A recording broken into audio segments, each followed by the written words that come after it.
15 అధ్యాయం ఇర్మియా ప్రవచన గ్రంథం 15 అధ్యాయం 16 వచనం చదువుకుందాం.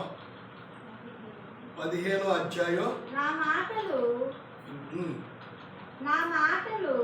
మాటలు నాకు దొరకగా నీ మాటలు నాకు దొరకగా నేను వాటిని భుజించి తిని. అది ఇక్కడ అంటున్నాడు, నీ మాటలు నాకు దొరకగా నేను వాటిని భుజించి తిని. అంటే ఇప్పుడు శరీరానికి భోజనం అవసరం. శరీరం ఏమైపోతే బలహీనం అయిపోద్ది. శరీరానికి ఏదో ఒక విధంగా భోజనం ఎట్లా తింటామో హృదయానికి కూడా ఆత్మీయ ఆహారం అంత అవసరం అయి ఉంది. ఏమన్నాడు, నీ మాటలు నాకు దొరకగా నేను వాటిని భుజించి తిని.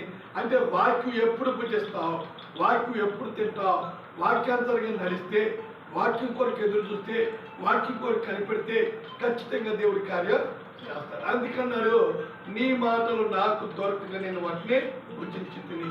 వాక్యం భుజించండి, వాక్యం తినండి, వాక్యాంతరంగా నడవాలి. కాబట్టి ఆయన చేసిన మేలును మనం ఏం చేయాలి, మర్చిపోకూడదు.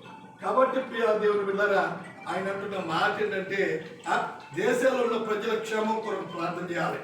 వారిలో ఉన్న ఈ ప్రజల కొరకు ఏం చేయాలంటే, మనం నీ మాటలు నాకు దొరకగా నేను వాటిని అంటే శరీరానికి భోజనం అవసరమే, హృదయానికి కూడా ఏముంది, ఆత్మీయ ఆహారం అంత అవసరమే.